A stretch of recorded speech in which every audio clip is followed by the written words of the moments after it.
Hello dear ANM GNM 2024 aspirants, welcome to Prepcom. তোমাদের ANM জিএনএমের পরীক্ষা হয়ে গেছে আর আমি চলে এসেছি তোমাদের এনএম জিএনএমের লাইফ সায়েন্সের অ্যান্সারকে নিয়ে। ফার্স্ট কোয়েশ্চেনের অ্যান্সার হয়ে যাবে option number a genetic engineering, সেকেন্ডের হয়ে যাবে হচ্ছে অপশান নাম্বার এ টোকোফেরল। তারপরে কোয়েশ্চেনের অ্যান্সার হয়ে যাবে হচ্ছে অ্যাডিনিন, গুয়ানিন, সাইটোসিন, থাইমিন থাকে ডিএনএতে, ইউরাসিল থাকে না, অপশান বি হয়ে যাবে। তারপরে অ্যান্সারও হয়ে যাবে হচ্ছে অপশান নাম্বার বি। নেক্সট কোয়েশ্চেনের অ্যান্সার হচ্ছে lecithin, option number D.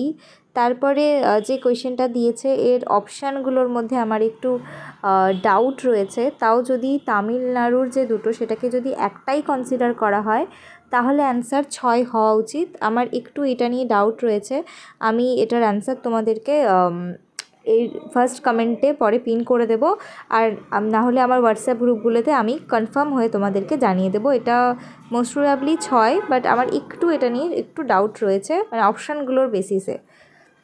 Next যে 7 নম্বর প্রশ্ন রয়েছে সেটার অপশান নাম্বার বি হয়ে যাবে উদ্দীপক, গ্রাহক, সেন্সারি নিউরন, কেন্দ্রীয় স্নায়ু, মোটর নিউরন, কারক, সারা। ঠিক আছে।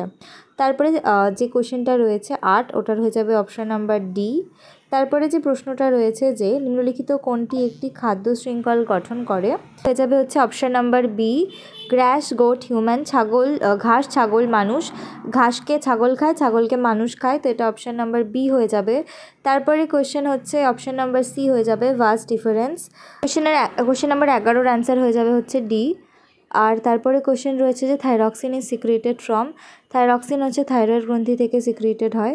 তারপরে হচ্ছে সোয়ান কোষ হচ্ছে অ্যাক্সন। তারপরে চলে আসো যে কোনটা ভেস্টিজিয়াল অর্গ্যান, তো এটার অ্যান্সার হয়ে যাবে হলো অবশ্যই appendix, option number C. Number of air sacs 9টা। তারপরে কোয়েশ্চেন আছে হচ্ছে যে nitrogen fixing bacteria bacillus, option number B bacillus.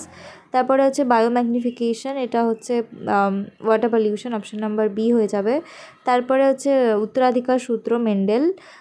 Auxin হচ্ছে indoleacetic acid, IAA। Regulate body balance, এ তো বহুবার আমাদের জানা, এটা হয়ে যাবে হচ্ছে সেরিবেলাম বা লঘু মস্তিষ্ক। এই জন্য আমি তোমাদেরকে দেখো বাংলা ইংলিশ দুটো টার্মই পড়তে বলতাম, কারণ এখানে কিন্তু কোথাও লঘু মস্তিষ্ক দেওয়া নেই, সেরিবেলাম আর সেরিব্রাম দেওয়া আছে, গুরু মস্তিষ্ক লঘু মস্তিষ্ক নেই কিন্তু অপশানে। এই কোয়েশনগুলো সমস্তটাই আমি পরীক্ষার আগেও পড়িয়েছি। ছত্রাকের কোষ প্রাচীরে কাইটিন থাকে, এটা তো আমি আগের দিনও বললাম, পরীক্ষার আগের দিনও। A cross between unlike organisms is call hybridization, option number D হয়ে যাবে এটা। তারপরে নিউক্লিওজোমের কেন্দ্রে থাকে হচ্ছে histone protein, option number A হবে এটা। তারপরে বলেছে যে কোনটা স্পার্মাটোফাইট নয় আর কি, তো জিমনোস্পার্ম, অ্যাঞ্জিওস্পার্ম এগুলো স্পার্মাটোফাইট হয়, তো মনোকট ডাইকট হচ্ছে অ্যাঞ্জিওস্পার্ম, জিমনোস্পার্ম তো অবশ্যই টেরিডোফাইটা হবে না, অপশান নাম্বার সি হবে এটা। তারপরে কোয়েশ্চেন রয়েছে যে which agglutinogen and which agglutinin are present in the blood group B। B blood গ্রুপের ক্ষেত্রে অ্যাগগ্লুটিনোজেন যেটা সেটা হচ্ছে বি থাকে, আর যেটা অ্যাগগ্লুটিনিন সেটা হচ্ছে অ্যান্টি বি থাকে, তাহলে এটা হয়ে যাবে হচ্ছে অপশান নাম্বার এ হয়ে যাবে। নেক্সট যে কোয়েশ্চেনটা রয়েছে দেখো যে অ্যানিমালস হুইচ লে এগস তাদেরকে বলা হয় হচ্ছে ওভিপেরাস, অপশান নাম্বার সি হয়ে যাবে। তারপরে দেখো কোনটা কারেক্ট ম্যাচ, আমরা সবাই জানি অগ্নাশয় হচ্ছে মিশ্র গ্রন্থি, অপশান নাম্বার এ হয়ে যাবে। আচ্ছা, এটা ইন্ট্রাস্পেসিফিক দুটোই হবে, তো অপশান নাম্বার এ বি উভয়, মানে সি নম্বর অপশানটা হয়ে যাবে। তারপরে বলেছে যে কোন দশায় 4C হয় 2C থেকে, এস দশায়। ঠিক আছে, এস দশায় হবে, অপশান নাম্বার বি অ্যান্সার হবে এটার। তারপরে কোয়েশ্চেন বলেছে যে আমরা we feel body ache after vigorous exercise, এটা হচ্ছে accumulation of lactic acid in our muscles, option number B হয়ে যাবে। তো আমি তোমাদের সাথে সেকশন 1-এর সমস্ত অ্যান্সারগুলো শেয়ার করলাম, কার কতগুলো ঠিক হয়েছে অবশ্যই কমেন্ট করে জানিয়ে যেও। যে একটা কোয়েশ্চেনে আমি একটু ডাউট, ওটার মোস্ট প্রবাবলি অ্যান্সার 6ই হবে।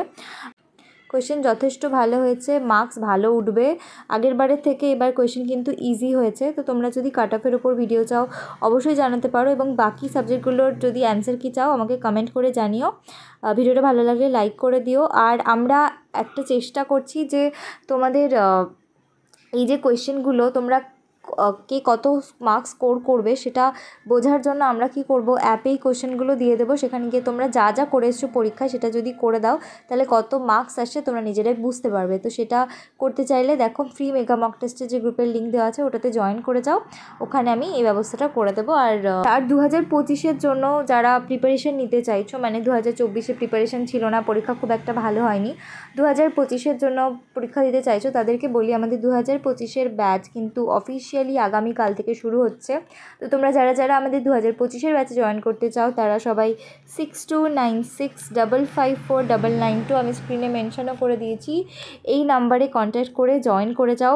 এখন কিন্তু ব্যাচে জয়েন করার জন্য চলছে ব্যাচ স্টার্টিং অফার। তো আর দেরি না করে জয়েন করে যাও। এবার প্রিপারেশন হয়তো কোনো কারণে একটু কমজোর থেকে গেছিলো, নেক্সট ইয়ার যেন সেটা না হয়, তাই এখন থেকেই প্রিপারেশনটা শুরু করে দাও। Thanks for watching.